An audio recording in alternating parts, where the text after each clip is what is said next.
Nu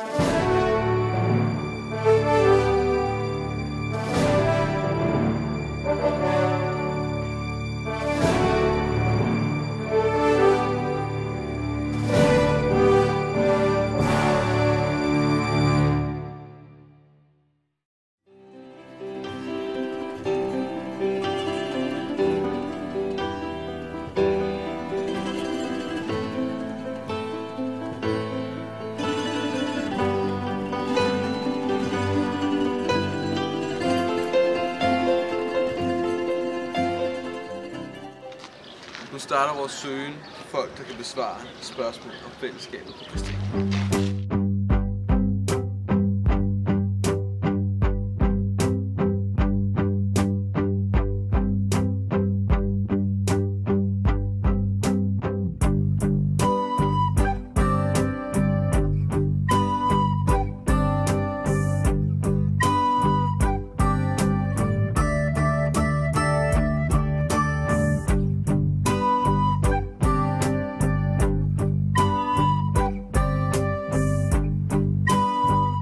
Bor du herinde på Christiania? Nej. Det gør du ikke? Ja, det gør jeg ikke. Nej. Kommer du herinde tit? Ja, det gør jeg. Jeg kommer herinde hver dag, tror jeg. Er Christiania et stort fællesskab? Ja, det synes jeg faktisk. Altså, der er alle de gamle hippier her, som altså alle kender hinanden nærmest. Hvad synes du om fællesskabet på Christiania?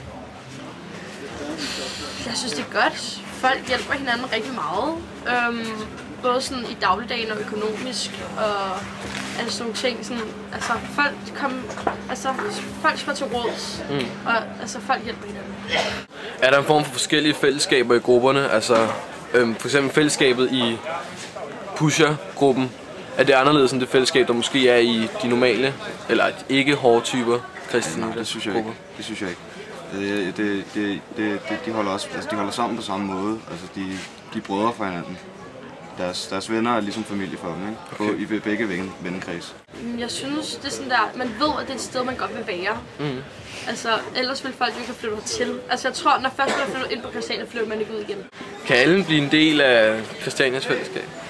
Ja, det kan de sagtens. Det man skal ikke kræve, at man ikke er imod Christiania. Har Christiania forandret sig gennem tiden? Ja, det har det. Altså, der var jo... Christiania er jo grundlagt på fællesskab. Altså, det er det. Det var mennesker, som der godt ville have et sted at finde fred. Og så lavede de Christiania.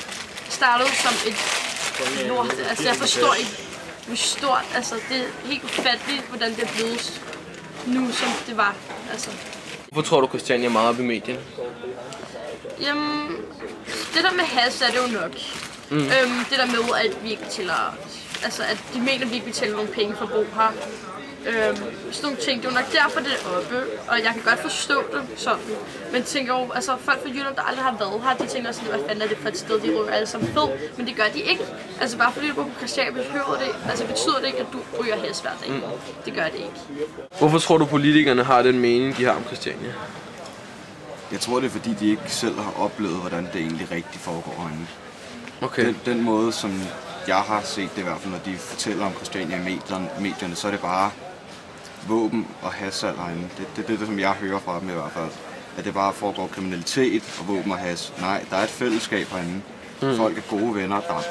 Der er ikke slåskamper herinde. Der må ikke være noget vold herinde. Der er ikke nogen våben herinde. Der er ikke nogen hårde stoffer herinde. Der bliver bare solgt has. Og det er folk tilfredse med, og det gør ikke noget ved omverdenen. Og hvis Christiania også bliver lukket, så vil der komme hassalg overalt i hele Danmark. Det er ligesom samlet et sted, og folk har det fint sådan. Hvorfor tror du, politikerne har det syn på Christiania, som de har? Det er jo ikke alle politikerne. Altså, der er jo nogle af dem, som der mener, at Christiania godt må være her. For eksempel Enhedslisten.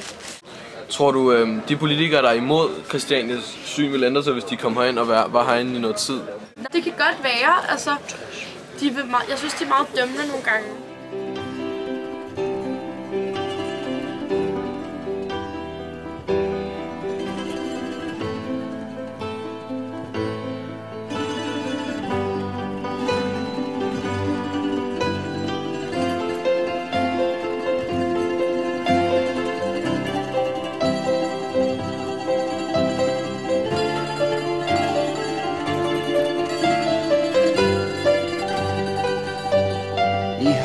Slået med knibler, I har truet med våben, Vi har prøvet at stoppe jeres egne børns råben. I kan komme med hjelme og hule paragrafer, men I burde snart. Vi har nu fået viden om fællesskabet i Christiania, og vil nu tage hjem. Straffer, vi kan slås ihjel.